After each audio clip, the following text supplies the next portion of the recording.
वालेकुम जी नाजरीन, आप देख रहे हैं हमारा यूट्यूब चैनल पहला पंजाबी। और आज हम अवामी मसाइल के साथ मौजूद हैं इस टाइम बाबू साहब इंटरचेंज के पास। जी नाजरीन, यहाँ हम देख रहे हैं आज सुबह का टाइम 12 बजे है और ये सुबह से काफ़ी मुसाफिर अपने घरों को जाने के लिए रोडों पे जलील हो रहे हैं, सिर्फ इसी वजह से कि ट्रांसपोर्ट माफिया ने किराए में इतने ज़्यादा बढ़ा दिए हैं और आज तो वो अपने मन माने किराए लोगों से वसूल कर रहे हैं, फिर भी इनको ट्रांसपोर्ट नहीं मिल रही। ये लोग वही हैं जो पहले सीडी अड्डा और न्याजी अड्डा से जलील होकर इस टाइम बाबू साहब इंटरचेंज के पास मौजूद हैं, ताकि इनको कोई ना कोई सहूलत या कोई ना कोई चीज़ मिल जाए गाड़ी, ताकि ये अपने घरों को पहुंच सकें और अपने बीवी बच्चों के साथ जाकर ईद गुजार सकें। लेकिन आज सुबह से तकरीबन ये कुछ 3-4 घंटे से लोग यहाँ बहुत ज़्यादा जलील हो रहे हैं, कोई भी इनको गाड़ी नहीं मिल रही।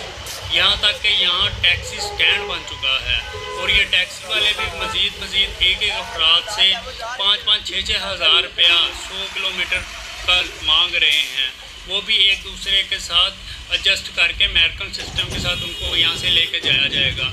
आप देख रहे हैं कि यहाँ काफ़ी ज़्यादा टैक्सी स्टैंड खड़े हैं और पुलिस वालों की मिली भगत के साथ ये लोग इनको गाड़ियाँ करवा के दे रहे हैं। जैसा कि ये गाड़ी देख रहे हैं, ये सरकारी नंबर की गाड़ी है और ये मज़ीद लोगों को बीच में बैठाकर इनसे अपनी मर्ज़ी का किराया वसूल कर रहे हैं और कुछ लोग तो इनसे तंग हैं। ये पिकअप देख रहे हैं आप, इनमें देख लें कि कैसे इंसानों को जानवरों की तरह लादा जा रहा है और इसी तरह लोग अपनी फैमिली के साथ यहाँ बहुत ज़्यादा जलील हो रहे हैं। ट्रांसपोर्ट माफिया को ऐसा नहीं करना चाहिए जब उन्होंने किराए बढ़ा दिए हैं।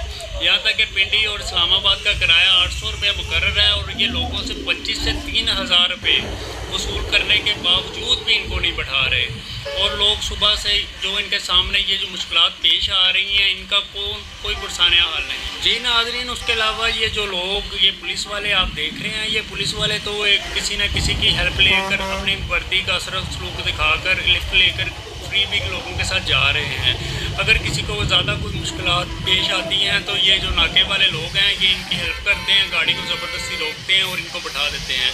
लेकिन इन लोगों को जो बेचारे परदेसी हैं, इनको कोई जानने वाला भी नहीं, ये कैसे अपने घरों को जाएंगे। और आप देख रहे हैं इनमें काफ़ी ज़्यादा